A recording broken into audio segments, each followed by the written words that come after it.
If you're an Into the Radius 2 player, you're probably at least somewhat aware of the 0.14 update. A massive update that adds weapon building, improved enemy AI, and even new locations. The only problem with it is that it was only released on PC, because of course it was. Wow, that is horrifying. It looks like one of those things from Pacific Rim, where the kaiju? From what I've heard, the plan was to release the Quest version by the end of November. Unfortunately, that didn't even come close to happening, but it did give me an idea. Before this big update comes out and revamps Into the Radius 2, I should go back and play the original Into the Radius. That way, when the new update comes out, I'll be able to more easily compare them. Oh, I forgot you can't jump in this game.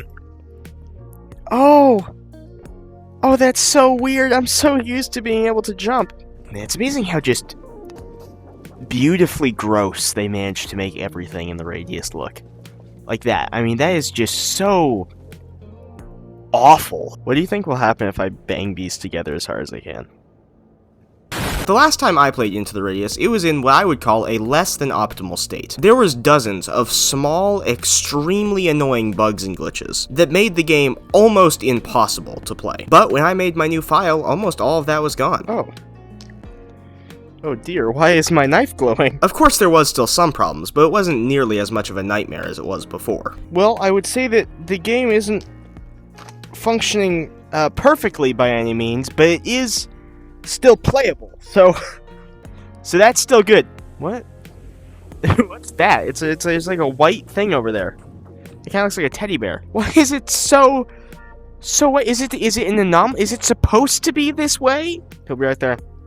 He'll watch over me while I sleep. It's hard to explain, but there's just something so different about this game's Radius compared to the second one's. The Radius in Into the Radius 1 just feels so cold and empty in a way the second one doesn't. And I think part of the reason for that is because of the color of the landscape. All the areas in this game are covered with a light gray, almost like there's fine ash on everything. The only area that doesn't follow this trend is the castle. And I might be wrong on this, but I think they did that on purpose. What does it sound? There's someone walking towards me. I don't know.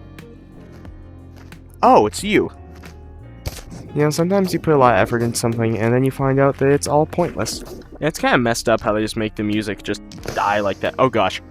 Oh gosh, I shot a flare inside. Oh, it's so bright. There's two main facts about the castle that make me think that. Firstly, the castle is the last area in the game. It's where you make your final choice. And strangely, its primary landscape color is red, which just so happens to be the same color as the areas in Into the Radius 2. There's two options. Either they knew what they were going to do with the second game and they made this level as kind of a bridge or precursor to it, or I'm just full-blown brain dead and I'm connecting dots that don't even exist. Now that I'm actually hearing those answers out loud, I think it's most likely the latter. Hey, maybe I should start a podcast. Yeah, I wonder what this game would look like if the fog of war was gone. You know what I mean? Like, I get that's kind of part of the ambiance, but I'm very curious about it. They really dropped the ball on the smoke grenades, didn't they? My original plan for this video was to hop into the game, do some missions I haven't done before, and if possible, try to get a better understanding of that signature Radius magic. But after I actually walked into the Radius, I realized that I didn't really feel like doing any missions. I mean, after all, the Radius's magic isn't really in the missions, it's in the world. So I ended up just exploring around Balotki Village. And you know what? I had a good time. I found all kinds of cool stuff that I normally would have just overlooked. See, doesn't it feel like you should be able to climb up that? Doesn't it feel... Wait, can I do something over there? Dude, look at that. Look at that. Doesn't it look like I should be able to climb? Whoa, wait a minute. Wait, there's stuff. Wait a minute. I can climb. Isn't that so cool how there's like the little ghost sounds? A great example of this is the building right before the entrance to the factory. I don't know about you, but I've always ignored it. I figured that whatever was inside wasn't worth the bullets I would waste trying to get in. But since this time I was trying to change some things up, I decided to go for it. And I found some interesting stuff. Not only is there a Kadia statue here, but there's also a good amount of loot. Ah, there's a Kadia here? I never even found that in my first playthrough. And something that I found really cool is that you can actually climb up the giant crane that's there. And what makes that even cooler is that I am like 99% sure that that's the same crane from the game trailer. Or maybe you plan to emigrate? Leave the country and return? Kadia, you're asking a lot of questions, and I'm making a very dangerous climb here. I don't really have much time to respond. Shut up! Wait, no, wait, is this the tower from the trailer? With the angle and everything, it looks like it might be. Oh, dude, that's awesome! I love finding stuff like that, and the only reason I was able to is because I went rogue and decided to make my own fun. Wait a minute, what happens if you're in the tide? Like, if you're in the radius during the tide? Did it just, like, kill you, or, like, what does it do? So, as you can see, it is a lovely day out, and I am about to do the stupidest thing I have ever done in this game. And that is, just go out and wait for the tide. It just removed all the fog. Well, geez, the tide seems like it might be a good thing.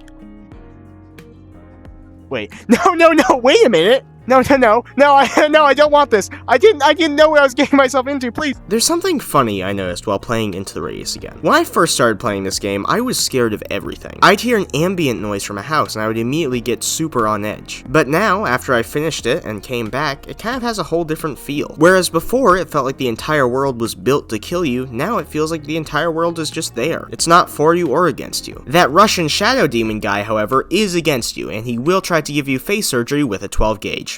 Well, me. Am I a bad shot? Nice little side view. Nice view, nothing more. Hey, well, thank you, game. I appreciate that. I took a selfie and it told me nice view. Anyway, this is the end of the video. We are very close to getting to 1,000 subscribers, which is going to drive me to do something very shameful. Ask you to subscribe. I know, everyone always asks you to subscribe, but please, if you subscribe, then I will do a 1,000 subscriber live stream. And it will be an absolute dumpster fire of a stream, so it'll be pretty fun to watch. Anyway, all joking aside, please, my channel is dead in the water. I'm in desperate need of assistance.